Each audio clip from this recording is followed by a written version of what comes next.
मैंने पिछले लेक्चर में हेनरी लॉ पढ़ाया था। हेनरी लॉ के बारे में सब कुछ बताया था, इसका एप्लीकेशंस रह गया था। तो हेनरी लॉ के एप्लीकेशंस जो है एनसीईआरटी में जो है करीब 3-4 एप्लीकेशन दिए हुए हैं। इसमें पहला एप्लीकेशन यही है कि जो कोल्ड ड्रिंक या सॉफ्ट ड्रिंक होती हैं उसमें कार्बन डाइऑक्साइड गैस भरी होती है हाई प्रेशर से। सही बात है, जब हम लोग कोल्ड ड्रिंक या सॉफ्ट ड्रिंक पीते हैं कभी खाना खाने के बाद तो आपको खूब डकार आती है। डकार का मतलब कार्बन डाइऑक्साइड गैस ही बाहर आती है। तो किसी भी गैस को अगर हाई प्रेशर से भर देते हो तो सॉल्बिलिटी उस गैस की जो है उसमें लिक्विड में ज़्यादा हो जाएगी। ये लाइन लिखा हुआ है, to the increase the solubility of carbon dioxide in soda water and soft drink the bottle sealed under high pressure. यानी हाई प्रेशर से अगर आप सील कर देंगे तो इसका मतलब कार्बन डाइऑक्साइड की सॉल्बिलिटी बढ़ जाएगी।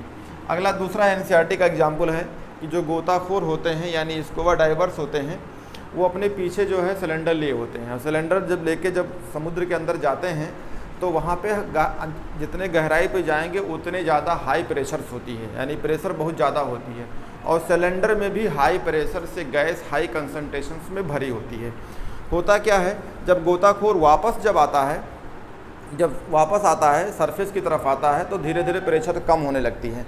अब उस सिलेंडर में जो है नाइट्रोजन गैस भी भरी होती है और नाइट्रोजन गैस बहुत ज़्यादा कंसंट्रेशन से भरी होती है, हाई प्रेशर से भरी होती है कि जब वो सरफेस पे आते हैं तो जो वो ब्लड के अंदर नाइट्रोजन गैस जाती है तो उसके जो है छोटे छोटे बबल्स बनने लगते हैं और वही बबल्स जो है कैपिलरीज के अंदर जो है जाके डिपॉजिट होने लगते हैं।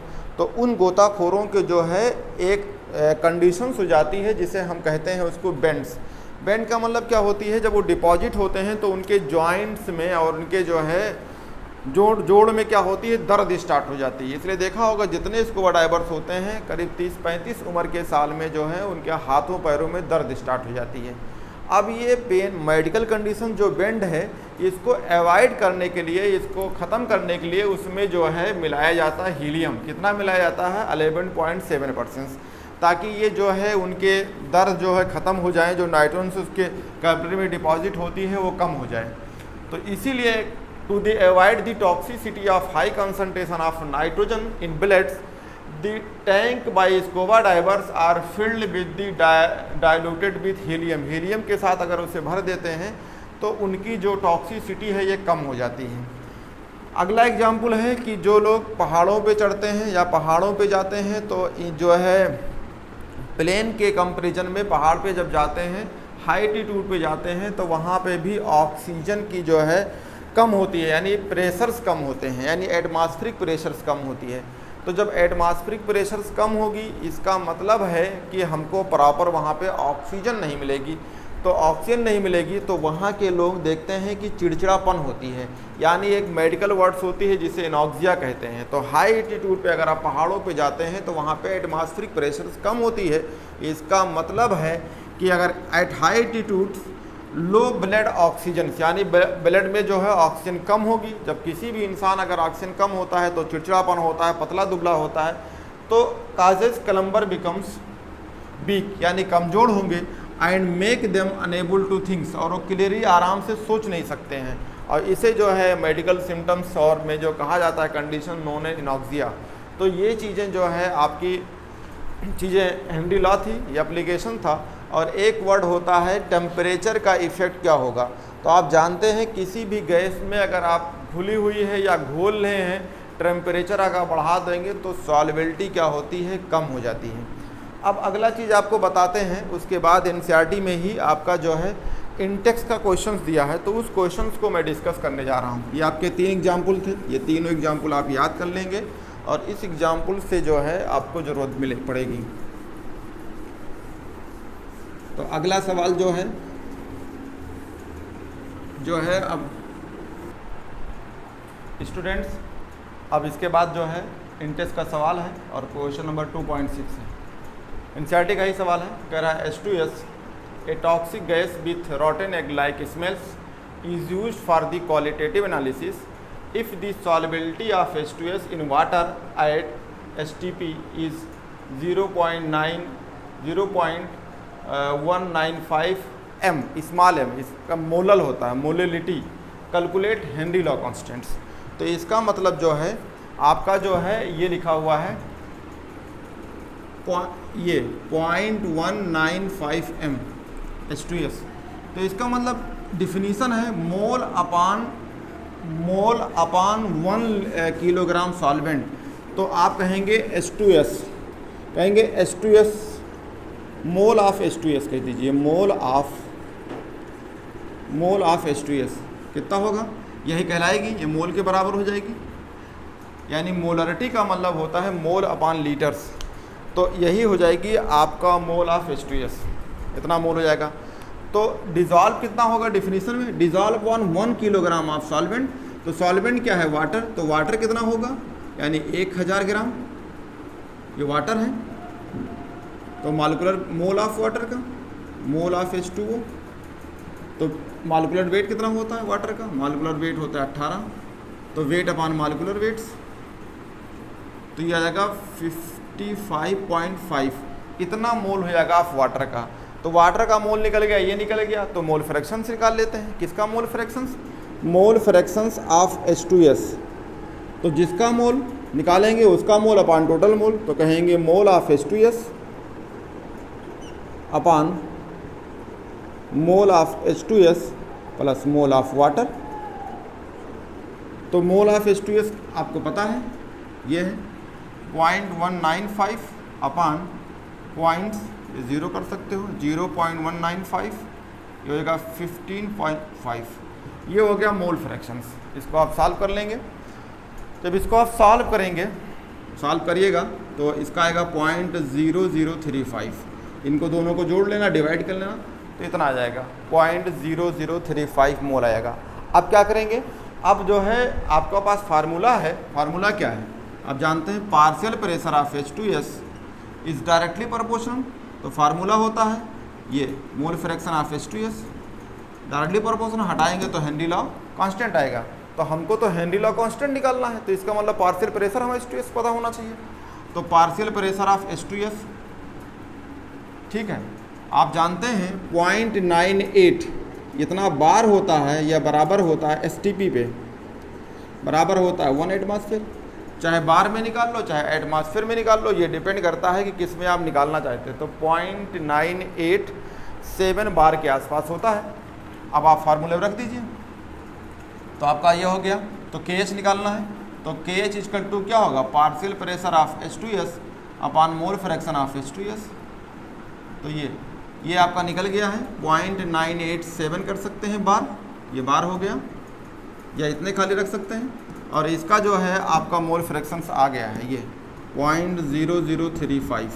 तो आप इसको सॉल्व कर लीजिएगा, इसको डिवाइड कर लेंगे तो ये हट जाएगी, आपका यहाँ से हट जाएगा, ठीक है।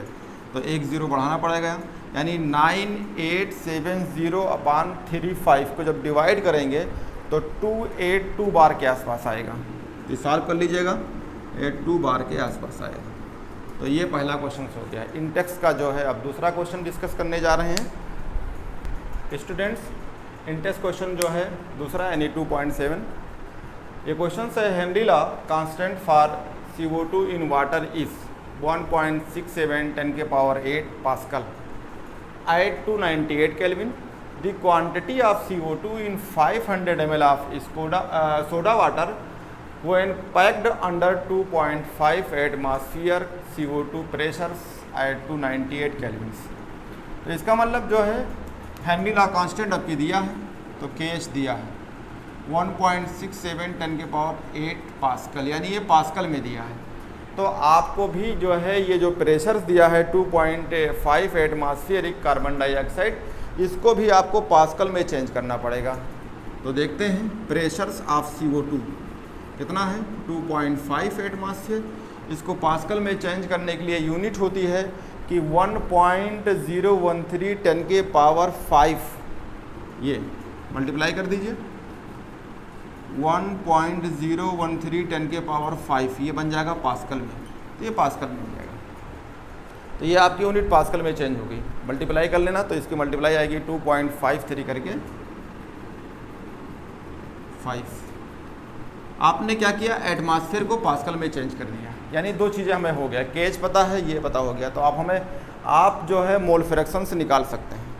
तो हमें फार्मूला हमारा है ये partial pressures KH into mole fraction. तो पार्शियल प्रेशर किसका है? CO2 का है, तो CO2 का हो गया, तो CO2 का मोल फ्रैक्शंस भी होगा। तो अगर आप मोल फ्रैक्शंस आप CO2 का निकालना चाहते हैं तो आप निकाल सकते हैं, ठीक है। तो इस फार्मूले में आप जो है मोल फ्रैक्शंस ऑफ CO2 बराबर partial pressure of CO2 upon KH, ये सॉल्व कर लीजिए। पार्शियल प्रेशर दिया है 2.53 इंटू 10 के पावर 5 और आपका KH वैल्यू दिया है ये 1.67 10 के पावर 8। ये भी पास्कल में है, ये भी पास्कल में है, ये यूनिट कट जाएगी। इसको डिवाइड कर लीजिएगा, इसको डिवाइड करोगे तो नियर अबाउट आएगा 0.00152, क्योंकि इसका कोई यूनिट ही नहीं होता है, 2 यूनिट के जाएंगे तो ये कहलाएगी मोल फ्रैक्शंस। अब ये मोल फ्रैक्शन आप CO2 का आया है तो CO2 किस में डिज़ोल्व है ये देखिए, तो ये लिखा हुआ है, ये क्वांटिटी ऑफ CO2 इन ये 500 ml। तो ध्यान रखिएगा इस चीज़ को लेके, क्योंकि हमने पढ़ाया था जब आपको शुरू में कि एक समुद्र में से 1 लीटर पानी लाया था, तो मान लिया था कि उसी के अगर 1 लीटर लाते हैं तो नियर अबाउट उसके 1000 जो है ग्राम के बराबर हो जाएगी। थोड़ा बहुत डिफरेंस होता है, कोई दिक्कत नहीं, तो आप मान सकते हैं। तो अगर आप मानते हैं 5 ml ऑफ सोडा वाटर है, यानी 500 ml बराबर आप कहेंगे 500 ग्राम। ये ml को जो है इतना वाटर था तो इतने ग्राम वाटर में चेंज कर लिया। तो अगर ये चीज़ पता हो गया तो आपका मोल मालूम हो जाएगा। मॉलिक्यूलर वेट आपको पता होता है, H2O का मॉलिक्यूलर वेट जो होता है, 18 होता है, तो मोल निकल जाएगी। तो मोल ऑफ H2O तो 500 डिवाइड बाई 18, तो ये नियर अबाउट जो है 27 पॉइंट जो है 78 के आसपास आ जाएगा। तो आपका ये मोल आ गया 27.78, डिवाइड कर लीजिएगा, इतना मोल आ गया। तो जब इतना मोल अगर आपका आ गया है तो इससे जो है अब आप जो है निकाल सकते हैं, क्योंकि अब हमें क्वांटिटी निकालनी है तो आप निकाल लीजिए। तो एक फार्मूला होता है जैसे मोल फ्रैक्शंस आपको निकालना है, मोल फ्रैक्शन ऑफ CO2, तो कहेंगे मोल of CO2 upon mole of CO2 plus mole of क्या, या ऐसे लिख लो, ज़्यादा बड़ा लगता है तो इसको इस्तेमाल कर दो, NCO2 अपान NCO2 प्लस NH2O, ये निकल जाएगा। मोल फ्रैक्शंस आपको पता है कितना है, मोल फ्रैक्शन ऑफ CO2 का आया है ये 0.0015। मोल ऑफ CO2 का निकालना है, इसको ऐसे रहने दीजिए, मोल ऑफ CO2 ऐसे रहने दीजिए, और ये आपका निकला हुआ है, ये कितना है 27.78। इसको आप क्रॉस मल्टीप्लाई करेंगे, क्रॉस मल्टीप्लाई करेंगे तो सॉल्व कर लीजिएगा। देखो ये इसको मल्टीप्लाई करेंगे तो ये वैल्यू ये हो जाएगी, इससे मल्टीप्लाई होगा ये हो जाएगा। तो एक CO2 को जो है आप आराम से यहाँ से निकाल सकते हैं। तो अगर मोल ऑफ CO2 निकालेंगे तो नियर अबाउट आएगी 0.042 के आसपास। ये इससे क्रॉस मल्टीप्लाई करिएगा और ये बराबर करे लिख लीजिएगा, फिर उसके बाद सब्सट्रैक्ट कर लीजिएगा, तो मोल ऑफ CO2 आ गया। अब क्या करेंगे, अगर मोल है तो आपके पास फार्मूला है, मोल इज CO2 बराबर वेट अपान मॉलिक्यूलर वेट्स। ये तो वेट निकालना है तो उसको मल्टीप्लाई कर दो, तो वेट हमारा हो जाएगा mole of CO2 into molecular weights, ये रहा। तो हमारे पास जो मोल आया है वो 0.042, ये होता है 44, इसे मल्टीप्लाई कर लीजिएगा तो ये वैल्यू आपकी आ जाएगी आराम से 1.848 के आसपास, 1.848 इतना वेट आएगा। और ये क्वांटिटी वर्ड पूछे ही था कि आपको बताना है कि आपको कितना क्वांटिटी होगी, तो कहेंगे इतना जो है ग्राम उसमें प्रेजेंट होगी, यानी इतना ग्राम आ सकती है, ठीक है। स्टूडेंट्स एक नया टॉपिक पढ़ाने जा रहे हैं, इसका नाम है वेपर प्रेशर्स। बहुत इंपॉर्टेंट है, इसके बारे में आप समझ लीजिए, ठीक है, क्योंकि इसका बहुत खेल है। इसके आगे पढ़ाएंगे राउल्ट्स लॉ, आपको पढ़ाएंगे आइडियल सॉल्यूशंस, फिर राउल्ट लॉ का डेरिवेशंस पढ़ाएंगे। तो पहले वेपर प्रेशर जान लें, क्योंकि बड़ी कन्फ्यूजन रहती है। सिंपल चीज़ें हैं, जैसे मान लो हमने ये पॉट लिया, तो ये बर्तन लिया, ये है आपका, इसको हमने ढक बंद कर दिया, क्लोज़ कर दिया। तो मान लो हम सिंपली ये वाटर लेते हैं, तो इसमें वाटर होगा या लिक्विड कह सकते हैं, बहुत सारे लिक्विड हैं, वोलेटाइल लिक्विड होते हैं, पेट्रोल है, डीजल है, ये सब आप वोलेटाइल लिक्विड भी होते हैं। तो ये इसके सरफेस पे जो हैं इसके मॉलिक्यूल होंगे और वोलेटाइल होके यहाँ पे आ भी सकते हैं, ये वेपर के फॉर्म में यानी गैस के फॉर्म में होंगे। तो ये कहेंगे लिक्विड हैं और ये आपका वेपर है, वेपर है। ये भी आप जानते हैं कि ये लिक्विड वाटर भी हो सकता है, ये लिक्विड आपका पेट्रोल हो सकता है, ये लिक्विड आपका अल्कोहल हो सकता है। तो मैंने सिंपल लिक्विड कर लिया, तो क्या होगा, ये यहाँ से जो आपके ये क्लोज वेसल्स हैं, तो यहाँ से ये उड़ के जो है ऊपर गए होंगे, यानी भाप बन के वेपर बन के ऊपर गए होंगे। तो ये जाते रहेंगे जाते रहेंगे जाते रहेंगे। एक कंडीशन ऐसी आएगी कि अगर एक भी वाटर लिक्विड यानी एक भी मॉलिक्यूल वाटर का अगर यहाँ से गया तो वापस जो है बना हुआ वेपर लिक्विड में कन्वर्ट हो जाएगा। शुरुआत में क्या होगा, वेपर बनते रहेंगे, वेपर बनते रहेंगे, वेपर बनते रहेंगे, और एक कंडीशन ऐसी आएगी कि अगर एक भी वाटर लिक्विड अगर वेपर बना तो बना हुआ वेपर जो है लिक्विड में चेंज हो जाएगा। ये कब होगा, वो होगा एट इक्विलिब्रियम,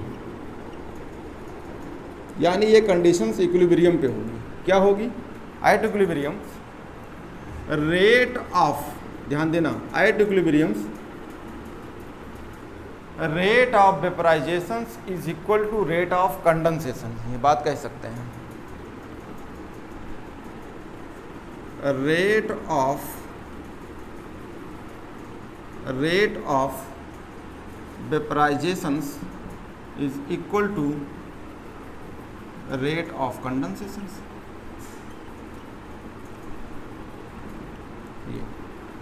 यानी ऐसा होता है, ये लिक्विड होगा, लिक्विड अगर वेपर में चेंज हुआ, ऐसा भी कह सकते हैं, ये वेपर में चेंज हुआ तो वेपर चेंज लिक्विड में हो जाएगा। यानी ये दर आपकी ये रेट चलती रहेगी, ठीक है, वेपराइजेशंस और कंडेंसेशन चलती रहेगी। इसे बोलते हैं वेपराइजेशंस और इसे बोलते हैं कंडेंसेशंस।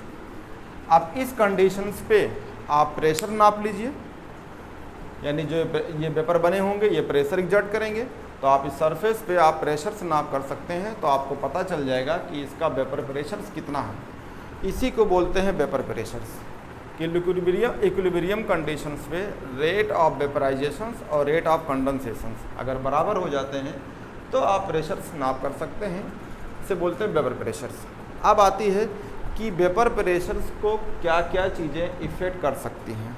तो कहते हैं vapour pressures of liquid depend on following factors. Vapour pressures of liquid depends on the following factors. बहुत सारे फैक्टर पे ये डिपेंड करती हैं, डिपेंड्स ऑन फॉलोइंग फैक्टर्स। कौन कौन से फैक्टर्स है जो वेपर प्रेशर डिपेंड करती हैं। पहला चीज़ नेचर ऑफ लिक्विड्स, किस पे डिपेंड कर रही है, नेचर ऑफ लिक्विड पे। बहुत इम्पॉर्टेंट चीज़ है, अलग अलग लिक्विड हैं, अलग अलग नेचर है, जैसे पेट्रोल है, डीजल है, पानी है, दारू है, इनके जो मॉलिक्यूल हैं इनके बीच में फोर्स ऑफ अट्रैक्शंस कहलाती है। यानी अगर मॉलिक्यूल के बीच में फोर्स ऑफ अट्रैक्शंस कम होगा तो भाप ज़्यादा बनेगी, वेपर ज़्यादा बनेंगे, और जिस मॉलिक्यूल के अंदर फोर्स ऑफ अट्रैक्शंस ज़्यादा होगा उनका वेपर कम बनेगी। जैसे आप कंपेयर कर लीजिए, आप एक ले लीजिए, एक पॉट में आप पानी भर लीजिए, वाटर ले लीजिए, या सिंपली ऐसे कर लीजिए, एक में आपने वाटर भर लिया, H2O भरा हुआ है, और एक में मान लो ईथर भरा हुआ है, ये CH3OCH3। तो इसका जो है और उसमें फ़र्क होगा। क्या फ़र्क होगा, क्योंकि उसमें हाइड्रोजन बॉन्डिंग है ही नहीं, उनके फोर्स ऑफ अट्रैक्शंस कम होंगे, और फोर्स ऑफ अट्रैक्शंस कम होंगे तो वेपर ज़्यादा बनेंगे। तो जहाँ पे एसोसिएशन ज़्यादा होगी तो वेपर कम बनेगी, इसमें एसोसिएशन कम है यानी हाइड्रोजन बॉन्डिंग नहीं है, तो मॉलिक्यूल के बीच में फोर्स ऑफ अट्रैक्शंस कम होगा तो वेपर प्रेशर्स ज़्यादा होगी, वेपर ज़्यादा बनेंगे। तो इसका मतलब यही है कि अलग अलग अगर लिक्विड लेते हैं तो उनके बीच में फोर्स ऑफ अट्रैक्शन देखेंगे। तो ये लाइन लिख सकते हैं, liquid have weak intermolecular forces are volatile, liquids have weak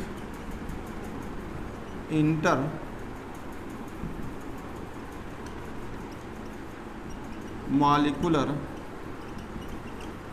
liquid है big intermolecular forces are volatile, molecular forces are volatiles and therefore have greater vapor pressure and therefore have greater vapor pressures inversely proportional होता है। Vapour pressures inversely proportional होता है force of attractions between the molecules, force of interactions between the molecule के बीच में force of attractions कम होगी तो vapour pressures ज़्यादा होगी।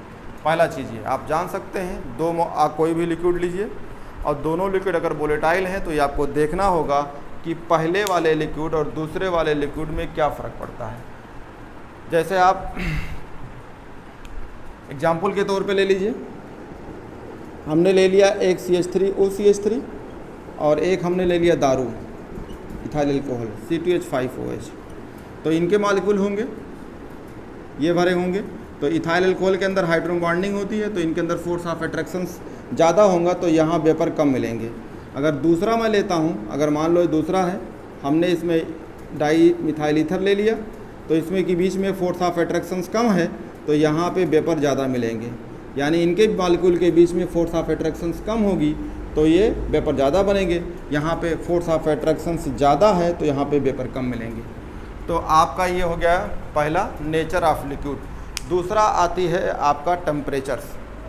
तो टेम्परेचर को देखते हैं। टेम्परेचर पहला आपने बताया नेचर ऑफ लिक्विड, दूसरा है टेम्परेचर। टेम्परेचर अगर किसी भी वोलेटाइल लिक्विड है अगर उसका टेम्परेचर बढ़ाते हैं तो वेपर प्रेशर बढ़ जाएगी, जाहिर सी बात है। जैसे मान लो कोई लिक्विड है, वाटर है या अल्कोहल है, कोई लिक्विड है इसमें भरा हुआ है, यहाँ से आपने मान लो हीट दे दिया, बर्नर लगा दिया या गर्म कर दिया तो ये भाप ज़्यादा बनेंगे, वेपर ज़्यादा बनेंगे। वेपर ज़्यादा बनेंगे तो इसमें ज़्यादा वेपर बन के आएंगे तो वेपर प्रेशर्स क्या होगी, ये कंडीशंस आएगी कि इक्विलिब्रियम होगा और रेट ऑफ वेपराइजेशंस और रेट ऑफ कंडेंसेशन बराबर हो जाएंगे तो आपका वेपर प्रेशर बढ़ा हुआ मिलेगा। तो टेम्परेचर के बढ़ा देने से वेपर प्रेशर क्या होती है, बढ़ जाती है। अगला पॉइंट है आपका, ये इसी का रिलेशन है बॉइलिंग पॉइंट, इसी में कंपेयर कर सकते हैं। एक रिलेशन होती है वेपर प्रेशर इन्वर्सली प्रोपोर्शनल होता है बॉइलिंग पॉइंट्स का, बॉइलिंग पॉइंट को ये याद रखना, ये भी बहुत इंपॉर्टेंट है। यानी बॉइलिंग पॉइंट और वेपर प्रेशर्स में इन्वर्स रिलेशंस होता है। इन्वर्स रिलेशंस क्या होती है, आप देखा होगा कोई लिक्विड है बहुत कम टेम्परेचर पे ही बॉयल होने लगे, 20 डिग्री पे 30 डिग्री कोई और टेम्परेचर बॉयल होता है, तो जितने जल्दी वो बॉयल होगी तो बॉइलिंग पॉइंट अगर कम होगी तो वेपर प्रेशर ज़्यादा होगा और वेपर बॉइलिंग पॉइंट ज़्यादा होगी तो वेपर प्रेशर्स क्या होंगे, कम होंगे। तो इन्वर्स रिलेशंस होते हैं, ये पॉइंट आपको पता होना चाहिए, इसका आगे यूज करेंगे, इसका यूज होता है। अगला है डिपेंड करता है, वही ऊपर वाली बातें हैं कि जो है प्योरिटी ऑफ द सॉल्वेंट्स या प्योरिटी ऑफ द लिक्विड, ये भी कह सकते हैं प्योरिटी ऑफ लिक्विड्स। ये क्या है, जैसे मान लीजिए कोई लिक्विड्स है, ये सिंपली आपका वाटर है, तो वाटर अगर इसमें भरा हुआ है तो इसमें देखेंगे इसके सरफेस पे जो है सिर्फ वाटर के मॉलिक्यूल होंगे और सिर्फ वाटर के मॉलिक्यूल होंगे तो ये इसमें जो है वेपर खूब बनेंगे और यहाँ पे खूब भाप बनेगी। अगर इसी वाटर में आपने अल्कोहल मिला दिया, ये सिर्फ वाटर था, लिक्विड है, आपकी आपने इसी वाटर में साथ में क्या मिला दिया, अल्कोहल, यानी वो अल्कोहल प्लस वाटर है। तो अगर आप देखेंगे तो इस जो ये लिक्विड है इसमें दो चीज़ मिले होंगे, दो क्या मिले होंगे, यानी इसमें अंदर जो है वाटर भी है और अल्कोहल भी है, तो इसके सरफेस पे दो तरह के लोग होंगे, यानी इसके जो मॉलिक्यूल होंगे वाटर के भी होंगे और अल्कोहल के भी होंगे। तो मान लो हमने डार्क कर दिया अल्कोहल का है, डार्क अल्कोहल कर दिया वाटर का, तो यहाँ पे आपको देखेंगे वेपर कम मिलेगा। ठीक है, तो प्योरिटी ऑफ लिक्विड पे भी डिपेंड करती है। अगर प्योर फॉर्म में होगा तो उसमें वो उस लिक्विड का वेपर प्रेशर ज़्यादा होगा, अगर उसमें सॉल्यूशंस बना देंगे तो वेपर प्रेशर कम हो जाएगी। ये एनसीईआरटी में दो डायग्राम बने हैं, तो आगे हम इसको डिस्कस करेंगे। तो ये कहानी है वेपर प्रेशर्स की। अब आते हैं आगे जो है आपके लिए जो है वेपर प्रेशर्स जो बताएंगे वो बताएंगे लिक्विड सॉल्यूशंस के लिए, जिसने राउट लॉ ने बताया था। तो आगे चलते हैं। तो अगला ये पढ़ाने जा रहा हूँ कि vapour pressure of liquid solutions, यानी दो लिक्विड होंगे और दोनों लिक्विड अलग अलग हैं। मान लो एक जो है आपका वाटर है और एक अल्कोहल है। जब दोनों लिक्विड अलग अलग थे तो उनका अपना प्योर फॉर्म में वेपर प्रेशर होगा। जब दोनों को मिक्स कर देंगे तो वेपर प्रेशर कुछ ना कुछ कम हो जाएगी। तो मैं आपको लिक्विड सॉल्यूशन बनाया हूँ। तो दो लिक्विड थे, मान लो दोनों लिक्विडों को मैंने एक डिब्बे में कर दिया। तो मान लो पहला लिक्विड है जिसका नाम है फर्स्ट और दूसरा मान लिया सेकंड। जैसे एनसीईआरटी में मैं एनसीईआरटी तरह ही पढ़ा रहा हूँ। तो मान लो पहले लिक्विड का मोल फ्रैक्शंस जो है वो x1 है, दूसरे का x2 है। इससे जो वेपर बना होगा उसका वेपर प्रेशर P1 है, इसका वेपर प्रेशर P2 है। दो अलग अलग लिक्विड को एक ही में मिक्स कर दिया। लेकिन राउल्ट साहब ने बताया, ये राउल्ट लॉ है, तो राउल्ट लॉ ने क्या बताया कि जो लिक्विड होगा दोनों कैसे हो, वोलेटाइल हो, यानी दोनों की भाप बने, तो दोनों का वेपर बनेगा। तो इन्होंने जो है राउल्ट साहब ने और हेनरी लॉ में कोई डिफरेंस नहीं है, दोनों एक ही चीज़ें हैं। ये देखो, partial pressure is directly proportional mole fractions. ध्यान दीजिएगा, partial pressures of gas directly proportional mole fractions of the gas, उसी की, यानी उस लिक्विड के अंदर जो होगी मोल फ्रैक्शंस, जो लिक्विड के अंदर गैस ने जो लिक्विड के अंदर घुली थी। यहाँ क्या है, यहाँ दोनों चीज़ें हैं। जब इसे हटाएंगे तो कहेंगे P = KH × X। ये अब यहाँ पे यही सेम चीज़ कहा इन्होंने। क्या कहा partial pressure of each component, यानी दो लोग को मिलाया गया है तो प्रत्येक कंपोनेंट का partial pressure component in the solutions, तो सॉल्यूशन के अंदर is directly proportional mole fractions, directly proportional to its mole fractions. ध्यान रखिएगा, अलग अलग कंपोनेंट का जो पार्शियल प्रेशर होगा, ठीक है, उसका जो है मोल फ्रैक्शंस के कंपोनेंट में। जैसे मान लो पहला लिक्विड है तो पहले लिक्विड का पार्शियल प्रेशर ये रहा होगा P1, directly proportional mole fractions, यानी इसका x1। जब ये प्योर फॉर्म में रहेगा कोई लिक्विड्स, जैसे प्योर फॉर्म में रहा होगा ये लिक्विड, जब कोई प्योर फॉर्म में है, मान लो वाटर ही था, तो जब वेपर बन के आएगा यहाँ से जो है आपका यहाँ पे वेपर बन के आएगा, तो जितना वेपर होगा प्योर फॉर्म में कांस्टेंट होगा, तो इसको हम उसको P0 कहते हैं। वहाँ क्या कहते हैं, हेनरी लॉ कांस्टेंट। तो इसको जब आप हटाएंगे तो इसको कहेंगे P0, यानी पहले वाले का है तो P10 × X1, ये हो जाएगा। दूसरा वाला है तो दूसरे वाले का partial pressure directly proportional mole fractions के, जब इसको हटाएंगे तो उसी कांस्टेंट के बराबर हो जाएगा, इसे बोलेंगे P20 X2। ये दो अलग अलग गैस हैं जो वेपर फॉर्म में है, इनका ये प्रेशर गैस के लिए, यानी वेपर है, यानी वेपर फॉर्म में है। तो इन्हीं के लिए ने डाल्टन साहब ने बताया था गैस के लिए, सिर्फ गैस के लिए, कि अगर कोई गैस है एक से ज़्यादा है तो उस गैस का जो अपना प्रेशर्स होगा उन सब पार्शियल प्रेशर को जोड़ दो, टोटल प्रेशर्स के बराबर हो जाएगा। तो कहेंगे, ध्यान देना, ये प्योर फॉर्म में है वेपर प्रेशर्स। P0 जो है vapour pressures of pure components. Component pure है, यानी पहले वाले का, तो प्योर कंपोनेंट्स कब होगा, at same temperature, temperature same होना चाहिए। ये कहेंगे P20, कहेंगे vapour pressures of pure component at same temperature according to Dalton's. अगर डाल्टन्स के हिसाब से कहेंगे तो क्या बताया था उन्होंने कि टोटल प्रेशर अगर होगा P total = होता है P1 + P2 के, ये रहा। अब ध्यान दीजिएगा एक चीज़ और, जैसे ये लिक्विड है तो इन लिक्विड में आपको एक चीज़ ध्यान देना होगा कि इन लिक्विड का, इसमें से ज़रूरी नहीं कि दोनों लिक्विड का वेपर प्रेशर जो है एक जैसा हो। इसमें क्या होगा, एक का वेपर प्रेशर कम होगा, एक को ज़्यादा होगा। तो मैं मान लेता हूँ कि P2 वाले का ज़्यादा था इन कंपेरिजन टू P1, ये आपको कहना पड़ेगा कि P2 का वेपर प्रेशर ज़्यादा है P1 से।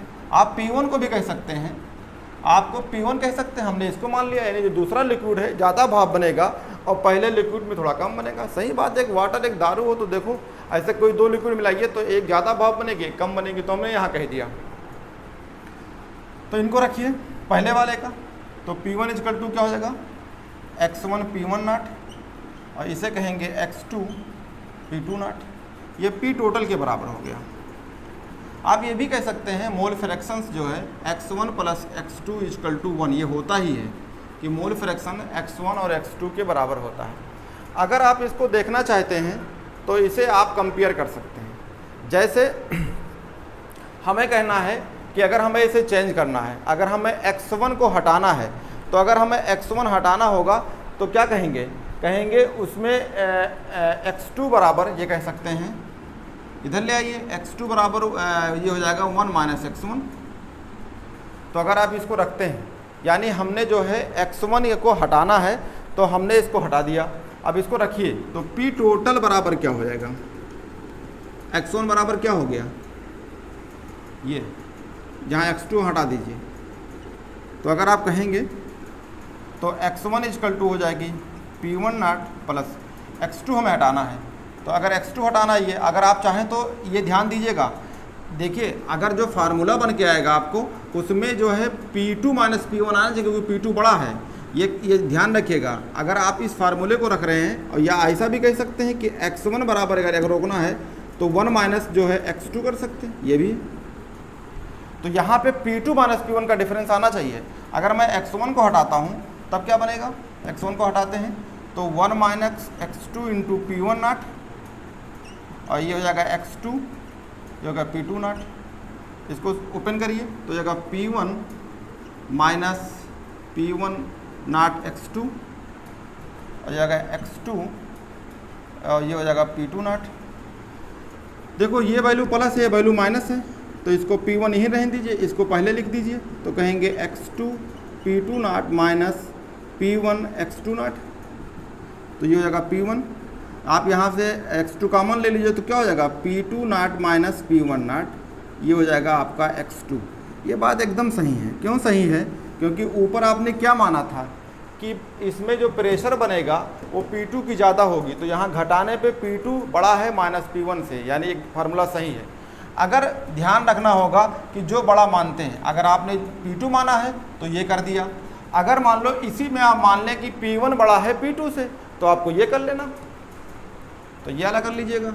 तो वो देखना है आपके ऊपर कि जो आप कौन सी है। तो हमने इसको मान लिया था कि, तो हमने ये कर दिया, यानी x1 equal to 1 minus x2 ये करके रख दिया। तो ये आपके जो है ये एकदम क्लियर हो गया कि P2 की वैल्यू बड़ी है, यानी P2 नॉट माइनस जो है P1, ये बन के आ गया आपका फार्मूला। ये सवाल आपके जो है ये आ चुका था जब ये नीट नहीं होता था, जो आपके CBSE वाले सवाल होते थे, तब उसमें जो है AIPMT में करीब करीब 2008 में ये सवाल पूछा था, तो इसमें ये सवाल आ चुका है। अब इसमें कुछ कंक्लूजन्स हैं, उन कंक्लूजन को मैं डिस्कस करता हूँ। आप अगर इस फार्मूले को चेंज कर दीजिए, चलिए मैं चेंज करता हूँ। ये आपने किया, चलो मान लेते हैं कि इसमें पहला अब P2 का प्रेशर ज़्यादा था, अब मान लेते हैं P1 का प्रेशर ज़्यादा है, ये भी हो सकता है। If vapour pressure of P1 is greater than P2, तब क्या करेंगे, तो आपको यहाँ पे जो फार्मूला है x1 plus x2 equal to 1, इसको चेंज कर देंगे। आप कहेंगे कि x2 बराबर 1 माइनस x1, ये करना पड़ेगा। इस फार्मूले में रखिए तो आपका PT टोटल बराबर आया था, आपका आया है x1 P1 not plus x2 P2 not, इसमें रख दीजिए। तो आपकी x1 यही रहेगा, ये P1 नॉट है, x2 चेंज हो जाएगा 1 माइनस x1, और ये हो जाएगा P2 नॉट। इसको सॉल्व कर लो तो x1 P1 नॉट, ये हो गया P2 not minus P2 x1, ये हो गया।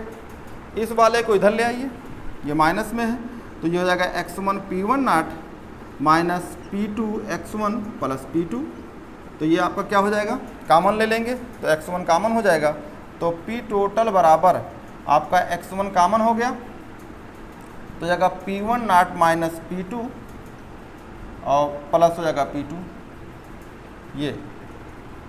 तो ये आपका फार्मूला आपके निकल के आ गया।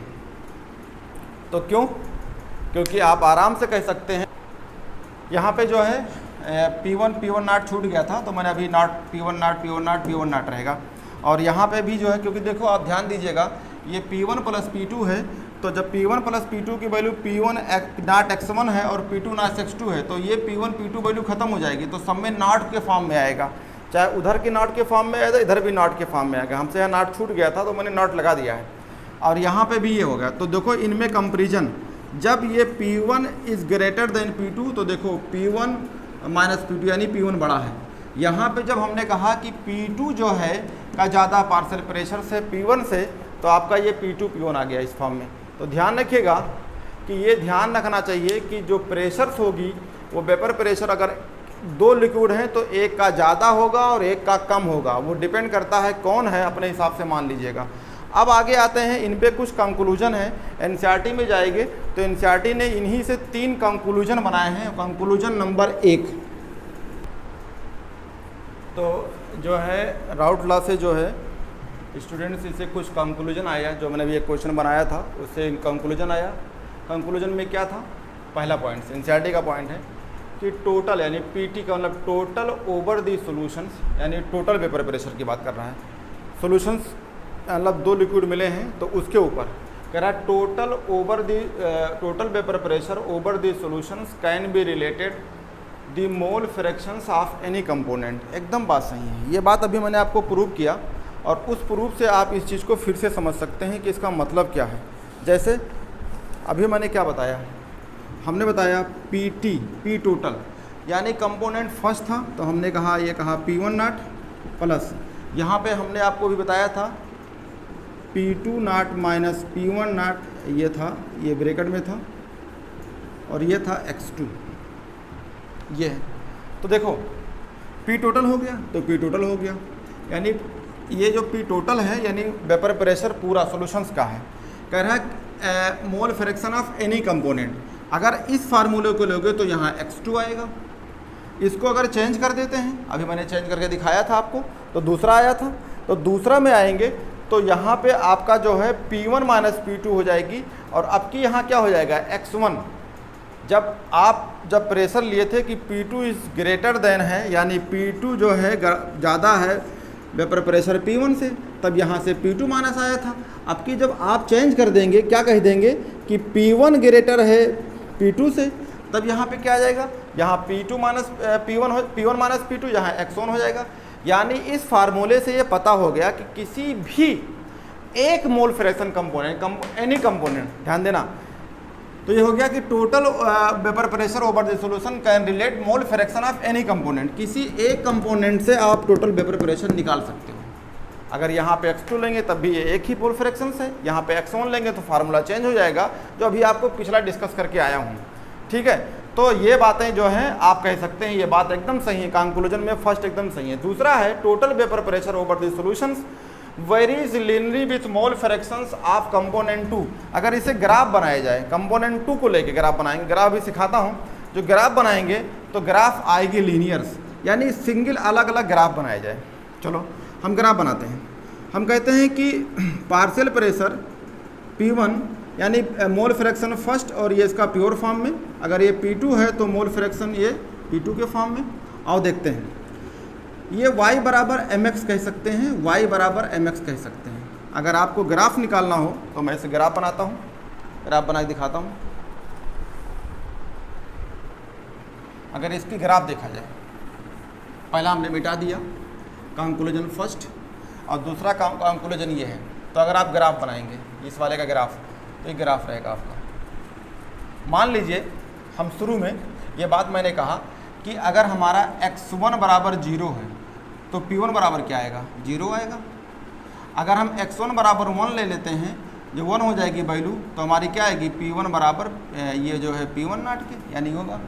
तो अगर मान लीजिए y एक्सिस का प्रेशर से, ये प्रेशर किसका है, ये y एक्सिस का है वेपर प्रेशर से, और ये क्या है मोल फ्रैक्शन से।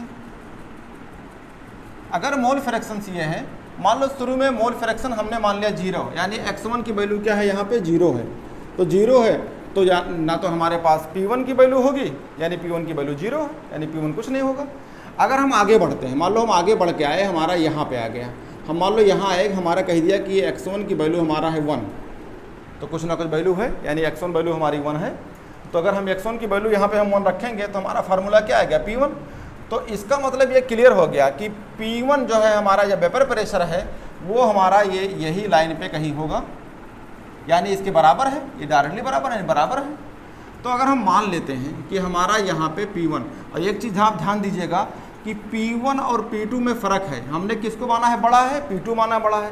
तो अगर हमने P2 माना बड़ा है तो P1 छोटा होगा। तो इसको हम इस वेपर प्रेशर वाले एक्सिस पे मतलब हमने यहाँ मान लिया कि हमारी ये P1 नॉट की वैल्यू ये है, जो P1 इस वेपर प्रेशर के बराबर है। तो ये अगर ग्राफ देखेंगे तो कहाँ से पास होगी? ओरिजिन से। तो ये ग्राफ आपकी ओरिजिन से होगी।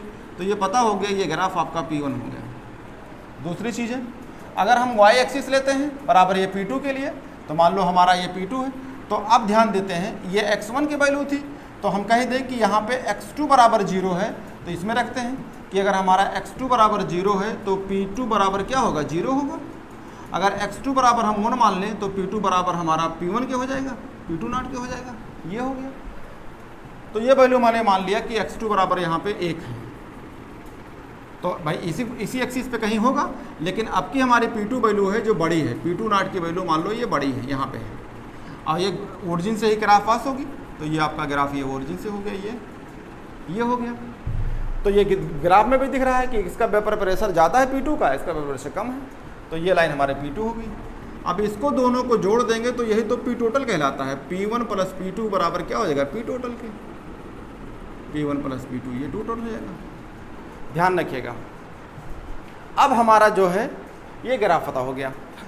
अब इन्हीं से ये ग्राफ, इस ग्राफ को भी प्लॉट कर सकते हैं। कैसे? और देखते हैं कि ये P1 P2 वैल्यू क्या है। यहाँ पे देखते हैं, अगर हम x2 बराबर क्या रख लें? 0। x2 बराबर 0 रख लिया तो पूरी वैल्यू क्या हो? ख़त्म हो गई। तो क्या बचेगा? P2 बराबर हो गया P1 नॉट के। चलो ठीक है, P1 नॉट हमारा कहाँ? ये, यानी हमारे ये जो है अब की अगर हम x2 की वैल्यू रखेंगे तो इसी के बराबर ये ग्राफ हो गया, यानी यहाँ तक इसकी पॉइंट है। अगला हम कहते हैं कि नहीं, अगर हम अब की रखेंगे, अगर हम x2 बराबर, अगले केस में x2 बराबर हम 1 रखते हैं, तो 1 रखो इस फार्मूले में, तो ये रहेगा हमारा P1, ये हमारा रहेगा P2 नॉट, ये हमारा रहेगा P1 नॉट, और ये हो गया 1। इसको अगर हम सॉल्व करते हैं, PT बराबर सॉल्व करेंगे तो क्या आएगा? P1 P2 कट जाएगा, तो क्या बचेगा? सिर्फ P2 नॉट। यानी अब की भी जो वैल्यू होगी वो यही वैल्यू होगी, यानी इस पॉइंट पे आएगा। देखो P2 बराबर P1 नॉट के हो गया है, यानी यही पॉइंट है। P2 बराबर P नॉट के मतलब यही पॉइंट है, यानी दोनों पॉइंट को मिला देंगे तो ये हो जाएगा टोटल्स। तो टोटल P1 प्लस P2 बराबर आप कह सकते हैं ये वाला फार्मूला, ये कह सकते हैं। तो यानी आपका ये फार्मूला बन गया कि ये लाइन लीनियर हो जाएगी। ये लाइन पढ़ो, total vapour pressure over the solutions versus linear, ये लीनियर हो जाएगी with mole fraction of component 2। यानी इस फार्मूले को इस्तेमाल करते हैं तब भी आपका लीनियर आएगा। तो एनसीईआरटी का ये तीसरा लाइन था कि अगर आप कंपोनेंट, ये दूसरा लाइन में, यानी दूसरा कंक्लूजन है कि कंपोनेंट 2 लेकर एक्सप्लेन करोगे तब भी ग्राफ कैसी आएगी? लीनियर आएगी। अगला लाइन्स थर्ड है, depending on the vapour pressure of pure component of first and second. सही बात है, जो 2 लिक्विड मिलाए हैं उसकी कंपोनेंट फर्स्ट और सेकंड है, उसमें टोटल वेपर प्रेशर क्या होगी? Total vapour pressure over the solution decrease on increase with, ये लिखा हुआ है, depending on the vapour pressure of the pure component first and second the total vapour pressure of the solution decrease और increase with mole fraction of component first. ये बात कह रहे हैं कि वेपर प्रेशर की जो है डिपेंड करेगी प्योर फॉर्म में फर्स्ट और सेकंड में। टोटल वेपर प्रेशर जो है वो घट सकती है या बढ़ सकती है, वो डिपेंड करती है कि मोल फ्रैक्शन कंपोनेंट को आप इंक्रीज कर रहे हैं। एकदम बात सही है कि अगर एक चीज़ को बढ़ाएंगे, क्योंकि x1 प्लस x2 बराबर होती है आपका 1, तो अगर कंपोनेंट आपकी कंपोनेंट फर्स्ट के मोल फ्रैक्शन को बढ़ाएंगे तो वेपर प्रेशर से जो है आपका टोटल वो घटेगा, ये बढ़ेगा, वो डिपेंड करता है कंपोनेंट फर्स्ट पे। यानी यहीं से आपको जो है इस फार्मूले से कंपेयर की बजाय उस फार्मूले से कंपेयर करते हैं जहाँ जब आपको P1 माइनस P2 करेंगे ये, तो इसी फार्मूले से ये 3 कंक्लूजन आया था। तो आज का जो है ये आपका राउट लॉ का जो 3 कंक्लूजन यही था।